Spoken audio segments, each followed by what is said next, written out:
Hi, I'm doctor Keerthana, ఆబ్స్టేషన్ and gynaecologist. ఇవాళ మనం contraception వాటిలో రకాల గురించి మాట్లాడుకుందాం. ఫస్ట్లీ అసలు కాంట్రసెప్షన్ అనేది ఎవరైతే అన్వాంటెడ్ ప్రెగ్నెన్సీస్ని అవాయిడ్ చేయాలి అని అనుకుంటారో, ఎవరైతే ప్రెగ్నెన్సీకి మధ్యన గ్యాప్ తీసుకోవాలని అనుకుంటారో వాళ్ళ కోసం ఈ కాంట్రసెప్షన్ రకాలు యూజ్ అవుతాయి.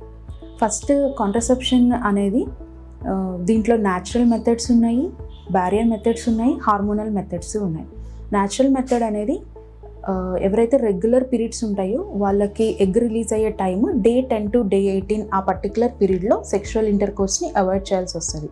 కాకపోతే ఫెయిల్యూర్ రేట్స్ అనేవి చాలా ఎక్కువ ఉంటాయి ఈ న్యాచురల్ మెథడ్ టైప్లో.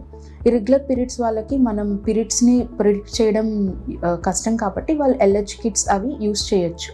కాకపోతే ఫెయిల్యూర్ రేట్స్ చాలా ఎక్కువ ఉంటాయి. అండ్ సెకండ్ మెథడ్ వచ్చేసి బేరియర్ మెథడ్లో వచ్చేసేసి మనకి కాండోమ్స్ ఉంటాయి. కాండోమ్స్లో మనకి 2 types ఉంటాయి, female condom and male condom. Male condoms వచ్చేసి which is made up of latex. Some of the females వచ్చేసి వాళ్ళు లాటెక్స్ కంప్లైంట్స్, ఇచ్చింగ్, వెజైనాలో ఇరిటేషన్ కంప్లైంట్ చేస్తారు. అలాంటి వాళ్ళ కోసం లాటెక్స్ నుంచి పాలీయూరేథరిన్కి చేంజ్ అవ్వచ్చు.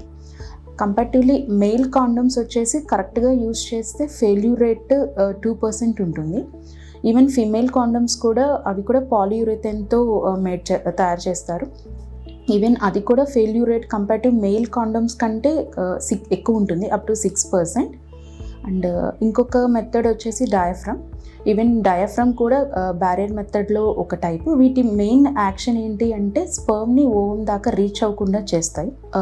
ఎవరైతే హార్మోనల్ మెథడ్స్కి యూజ్ చేయము అనుకుంటారో వాళ్ళకి ఈ natural methods, barrier methods use చేయొచ్చు. కాకపోతే కంపారిటివ్గా ఫెయిల్యూర్ రేట్ అనేది కొంచెం ఎక్కువ ఉంటుంది.